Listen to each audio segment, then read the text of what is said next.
I think test room is an amazing idea for the players, so they can play it early, see all the new things, and get to cover all the gear. And for the most part, it's been relatively successful. I remember in the past test room, there was like a few bugs that they were able to patch up fast, and then a few days later it got released. And then the Sinbad quests came out, and they were buggy, but you could at least finish it. I know the first Sinbad, it was a little buggy. Not too much, actually. It was relatively okay. Then part 2 came out, and that's when some of the bugs showed. But again, I think Sinbad part 2 was done pretty well. There wasn't too many awful bugs. There was only a couple. And that's what Test Room was for, seeing all the bugs.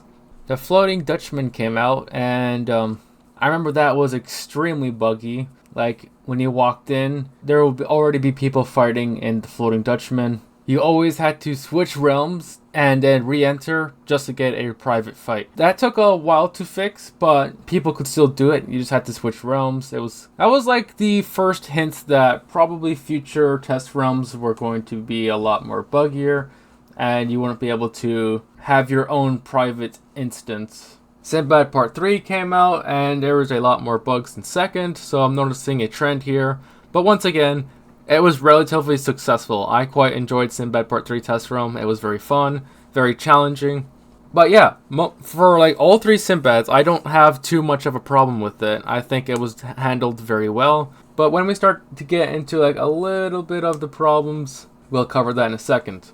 Tartarus was probably the most buggiest test room I've ever seen. Like, the amount of bugs on that thing was kind of crazy. That made me think they had to know before releasing this, right? But I didn't think too much of it. You know, like, they're still kind of new and Tartarus is kind of big. Maybe they just missed a few things. But a few things, that was kind of a lot. But I quite enjoyed Tartarus. The Krokotopia update, if you notice, a lot of the YouTubers and content creators, they hate it.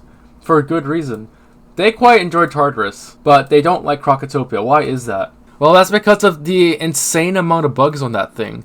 At least with Tartarus, you could at least finish the whole dungeon. For this one, you had to wait for like a week just to progress a little bit further, just to get hit with another roadblock. It's kind of crazy.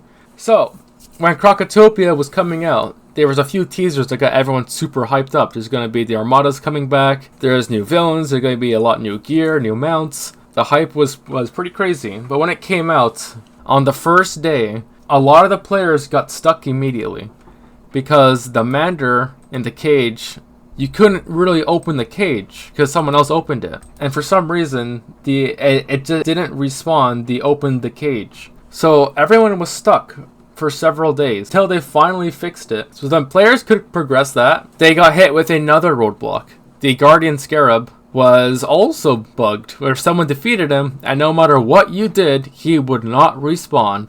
It's either you wake up early to fight the Scarab whenever Test Room was back alive, or you missed your chance. It took them several days again to fix the Guardian Scarab bug. And I don't even know completely if it's fixed. I think so. I've seen some of my friends get through it. So I'm assuming that the Guardian Scarab has been fixed. Alright, cool. The Guardian Scarab has been fixed. So the players keep moving on forward, and then we get hit with another roadblock, which is the Swashbuckler Draconian, which just won't spawn. Now, why is this a problem? You had to like wait for several days on Test Room just to complete the quest line. I don't mind if there's a couple bugs. Like I said, that's the whole point of Test Room, to find bugs. But when the players cannot progress, it's kind of a little bit of an issue.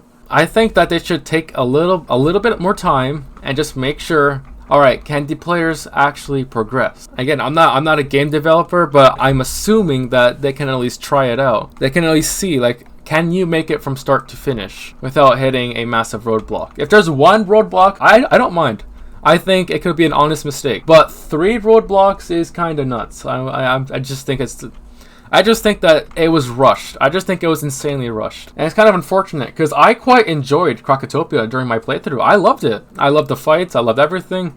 There was a few stuff I didn't like about, but we'll get into that some other time. I quite enjoyed my time with Krokotopia, but just, I can see why a lot of players just don't like it. It's because of all the roadblocks and all the bugs. Like, I watched this YouTuber named Just Fang. During his live stream, it was like 38 or like 39 bugs he encountered. That's a lot of bugs, man.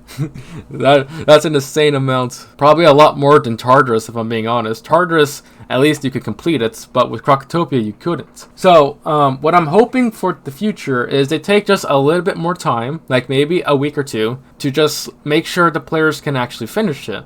Like, a few bugs is totally fine. That's the whole point of Test Room, but the main issue is, can you complete the quest line?